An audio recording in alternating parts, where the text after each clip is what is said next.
Bonjour les enfants, bienvenue sur ma chaîne Lecture d'histoire pour chaque soir. Aujourd'hui, je vais vous raconter 5 petites histoires. Restez avec moi jusqu'à la fin de la vidéo.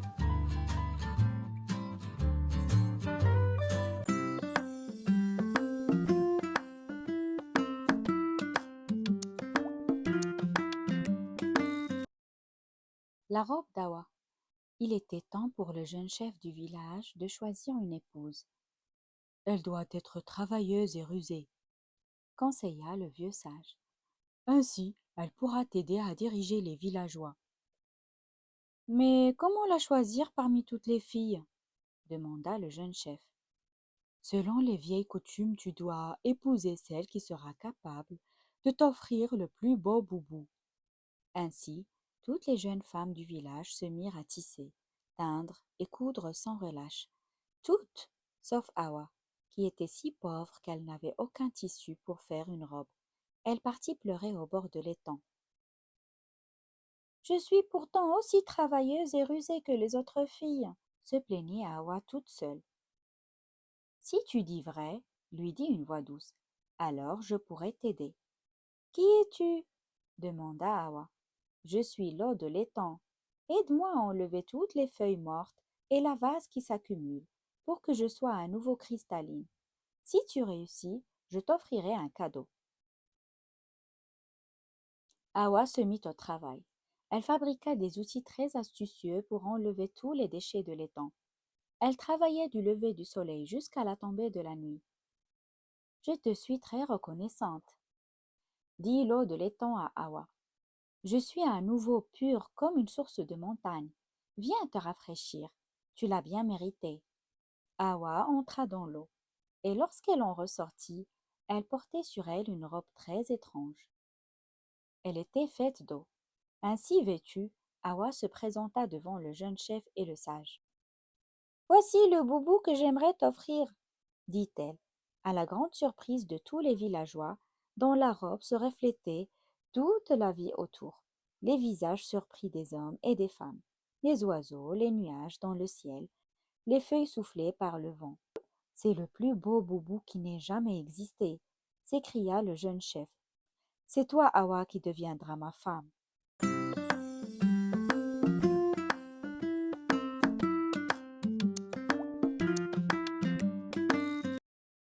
Le lièvre et la tortue.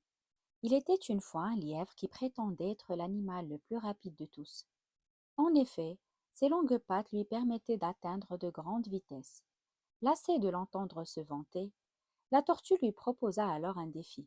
« Je vous parie, monsieur le lièvre, que je franchirai la première la ligne d'arrivée. » Le lièvre, qui fut touché dans son orgueil, se moqua de la tortue, mais accepta de faire la course. « Regardez, disait-il à ses congénères. Voici la course la plus drôle que j'ai jamais faite. Madame la tortue, vous allez voir qu'il ne faut pas me défier. Plein d'assurance et d'arrogance, le lièvre laissa de l'avance à la tortue, qui prit le départ de son palon. Le lièvre en profita alors pour manger, discuter avec ses amis, et il fit même une petite sieste.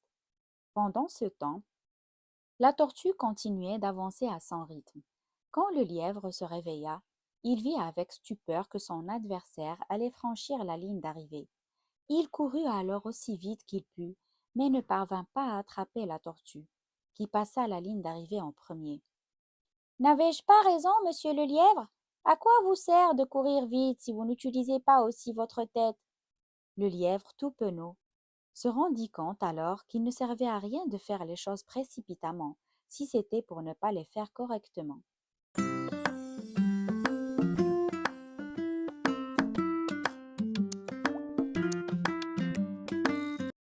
Urashimataro. Il était une fois un jeune homme prénommé Urashimataro, qui vivait avec sa mère dans un petit village au bord de la mer. Tous les jours, il partait pêcher pour survivre. Un soir, Urashimataro remarqua un groupe d'enfants qui maltraitaient une tortue. Le jeune homme sauva la pauvre bête et la relâcha dans la mer. Quelques jours plus tard, Urashimataro vit une grosse tortue apparaître près de sa barque.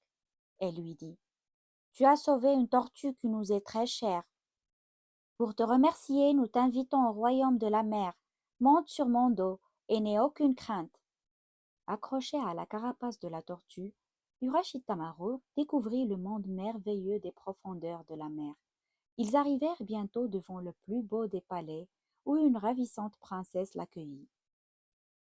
C'est moi la tortue que tu as sauvée, dit la princesse. J'avais envie de voir la terre ferme, et pour cela je m'étais transformée en tortue. Reste avec nous, tu vivras heureux dans notre palais. 3 années s'écoulèrent ainsi, comme dans un rêve. Urashimataro oublia son village et sa mère.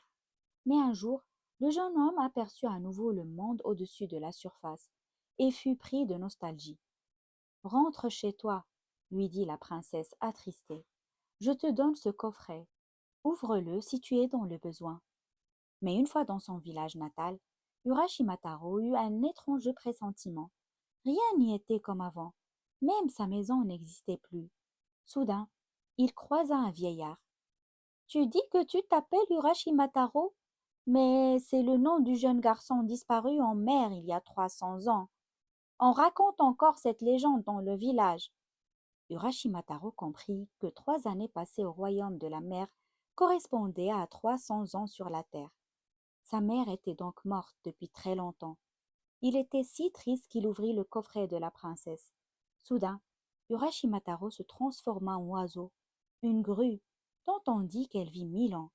La grue s'élança dans le ciel en survolant la mer. Elle partit à la rencontre de la tortue, son amie. Longue vie à la grue et à la tortue! S'écrièrent les villageois en apercevant de loin les deux animaux.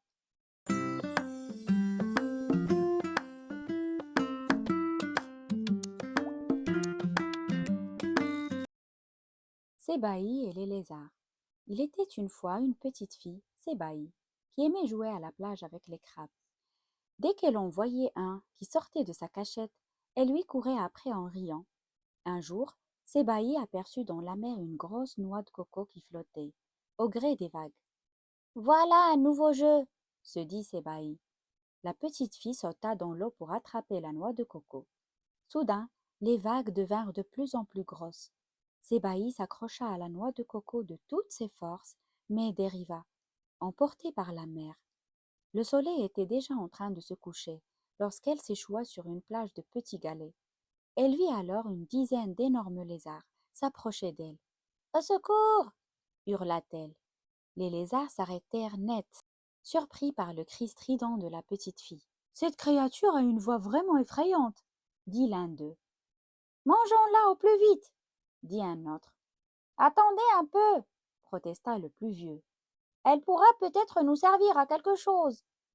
Les lézards entourèrent Sébaï, puis la forcèrent à marcher dans leur village.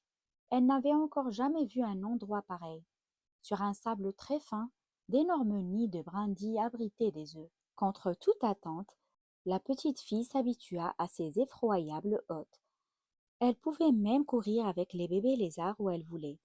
Les lézards, eux aussi, appréciaient sa joyeuse compagnie. Ils lui apportaient tous les jours les meilleurs fruits de la jungle. Une nuit, les lézards partirent à la chasse et Sébaï reste seule avec les bébés. Une hyène, bien cachée dans les buissons, attendait ce moment. Plein de petits sans défense, se dit-elle. Quelle chance! Mais dès que Sébaï aperçut les yeux jaunes de la hyène, elle poussa un cri si fort que la bête s'enfuit à toutes jambes. Pour remercier la petite fille courageuse, les lézards lui fabriquèrent un radeau pour qu'elle puisse entrer chez elle. Sébaï n'oublia jamais ses amis les lézards.